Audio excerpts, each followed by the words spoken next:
Okay, so crypto's collapsed or have been collapsing. I mean, I'm sorry I'm laughing. If you're a crypto bro, I'm sorry, man. I mean, it sucks to be you, right? Because when I first heard of cryptocurrency, of Bitcoin and the whole thing, I heard about it back in 2010, 2011. I remember having a long conversation with a Belgian guy who's become like a big poobah in this whole cryptocurrency world.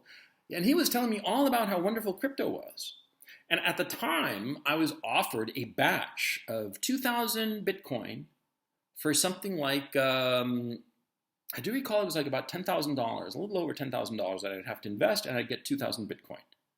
And of course, I was like, screw this, I'm not going to get involved in this because it looks like tulips. And of course, if I bought it, I'd be a multimillionaire now. I mean, I'd be doing very well, and I'd be on my own private island in Tahiti. Yeah, that's what I'd be doing, and there'd be like palm trees behind me over here, and naked Tahitian women over there, all of them with like coconut drinks, right? And said, here I am in an apartment in Kharkov in the middle of a goddamn war, but such is life. But anyway, the point, and it's a serious point, is that, see, when I first heard about crypto, I thought to myself, it's a very interesting invention, and I understood it conceptually, okay? Not every little detail, but conceptually as a framework and the whole blockchain and how you mined it and all.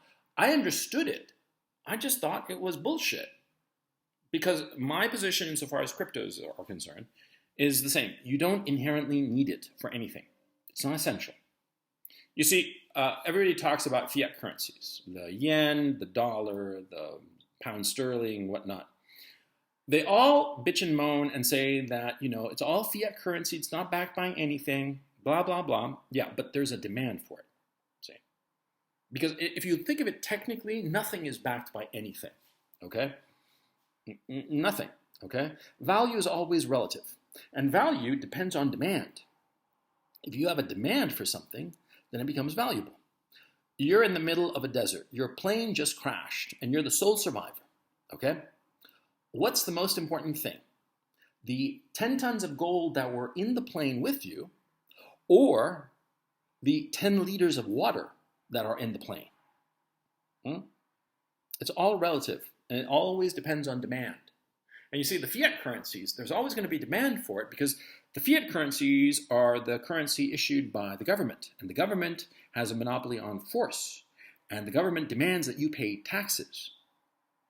And if you don't pay taxes, they have the authority to take you with those men with the big guns that is an expression of their monopoly of force and stick you in a jail. Therefore, you have to pay taxes. Therefore, you have to get the currency, their fiat currency that's worthless. It's just paper money. It's not real. It's not backed by anything. You have to take that worthless, not backed by anything paper money and pay your taxes. And if you don't, you go to jail. That's why fiat currencies are valuable, because people always want the fiat currency. In fact, that's why the dollar is valuable, because there's demand for it. Because the dollar as the reserve currency, what does that mean? It means that other countries need dollars in order to trade with one another. Because the United States set up a system, the petrodollar system, whereby Saudi Arabia and the other OPEC members would sell their oil in dollars exclusively. And therefore, since the Saudis are selling their oil in dollars exclusively, other countries have to get dollars, i.e. they have to go out and buy dollars, i.e. there is a demand for dollars, to buy Saudi oil. That's how it works. And see, the dollar is a fiat currency that's not backed by anything, but it has value because all these countries around the world are buying dollars so that they can buy oil. There's demand for the dollar. But for cryptos, what do you need a crypto for? And don't give me the stuff that you need it to go on the dark web to buy drugs or something like that. That's stupid. Okay? What do you need cryptos for? What is essential? What can only be bought with cryptos? Because insofar as the US dollar is concerned, well, you need the dollar to buy oil, right? Like I explained. Insofar as the other fiat currencies, if you're living in Great Britain, if you're living in Japan, if you're living in Hungary, you're living wherever, you're living in Hungary, you need to get Florian? I forget the name of it, but it's something like that. You need them because that's how you pay the Hungarian tax authority. So there's demand for it. Same with the British pound. You need the British pound to pay the tax authority in Britain if you're living in Britain. And the same with the yen, and same with, you get my point. What do you need cryptos for? Nothing. Therefore, any rise in its valuation is purely speculative. You are looking for the bigger fool. That's what's going on.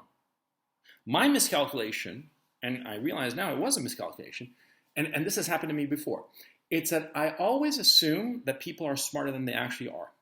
And that people will wake up and say, no, this is speculative bullshit, and I'm not going to get into it. Because like in 1998, actually, I realized that there was a housing bubble. And I was like, no, don't get into the housing bubble. It's a bubble. It's speculative. It's bullshit, blah, blah, blah. It took 10 years for that bubble to pop. Because people are fools. People are gullible. Okay? And that's the thing that I always miscalculate. I always assume that people are more rational than they actually are, and they're going to see through the illusion. It happened to me with the housing bubble, and it happened to me with cryptos. In 2011, when I first heard about it, I remember very clearly, I was in Bruges with this Belgian dude, and we were walking throughout the center square in Bruges, talking about it, on and on and on. And he kept selling it to me. And I was like, no, man, dude, I'm not going to get into it. It's a speculative bubble. It's bullshit. It's going to pop, and I'm going to be left with a bunch of worthless shit. And it's going to cost me 10, 11 grand. And I don't want that, Stupid me. Because, see, I misjudged the number of stupid people. Now, what's happening right now is that people are waking up. Now, it happened with this Luna coin or whatever. And also, it seems to have happened that some very clever players made some very clever moves and basically blew the Bitcoin market out of the water by short selling it. It seems to have been a very complicated trade. Basically, they shorted Bitcoin. That's what I understand it. It doesn't really matter how well I understand it or not. All I know that really matters is the whole thing is crashing and everybody's freaking out, right? And what's happening, of course, it's becoming a self-reinforcing cycle. This Luna thing hyperinflated and collapsed and went tits up, right? And then now others are going in the same direction because of margin calls and also because they're getting nervous because they're thinking, this shit is not as all as I thought it was. Oh my God, maybe get out of it now, get some real cash, get some of that fiat money.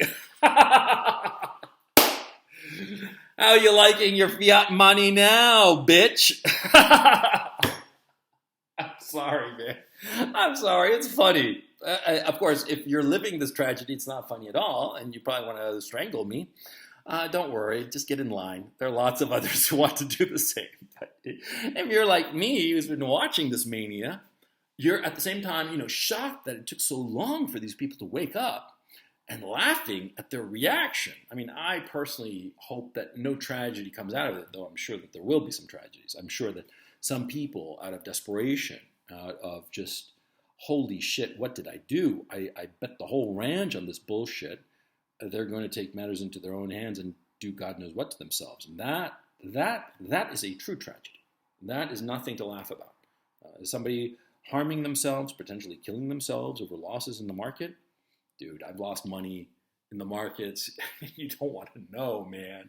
I've lost tons of money, and I've made tons of money. It's up and down. It's not important, okay? It goes up, it goes down. You win some, you lose some. It's staying in the game that matters. And if you lose it all, you'll make it back. And on top of that, one of the things I learned is that the experience of great losses is actually incredibly valuable, okay? I mean, it teaches you a great deal about yourself and about the world around you, and it evens you out in a weird way. You become a lot calmer. You're not so nervous and so hyper, When you lose and lose big, of course, it's going to hurt like a son of a bitch, but you'll get over it. And that's the thing that will surprise you. Once you realize, holy cow, I'm getting over this. I thought it was the end of the world, and no, it's not the end of the world. I mean, I don't like it. I don't want to repeat it. But, life goes on. See? And so to all you crypto bros who are losing your shirts and freaking out, I just want to ask you one thing, okay? And this is serious. I ask you not to do anything rash, and you know what I'm talking about.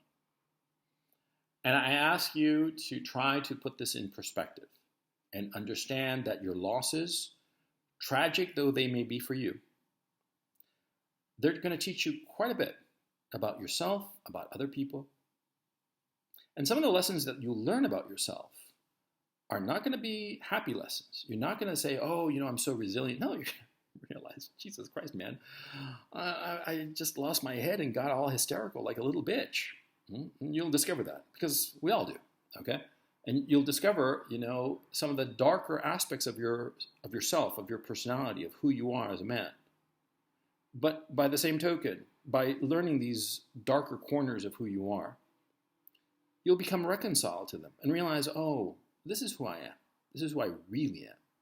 And when things go south, I hate to admit it, but I kind of react like this. And you'll learn about yourself. And that learning about yourself is so incredibly valuable. And sometimes it's very bitter. I mean, frankly, most of the time, the real lessons you learn about yourself are incredibly bitter because you only really learn about yourself when you lose, when you fail, when things go sour. That's when you truly learn. But it's hard to explain, but you become reconciled and more relaxed. And curiously enough, you become happier when you have explored these very dark nooks and crannies of who you are because of a failure. And you realize that, the failure, it's not fun, but it didn't hurt that bad. It wasn't that bad. I mean, it hurt, but I'm okay. Huh? And that's the truly valuable lesson. You'll be okay. You'll just weather through this and you'll be fine on the other side.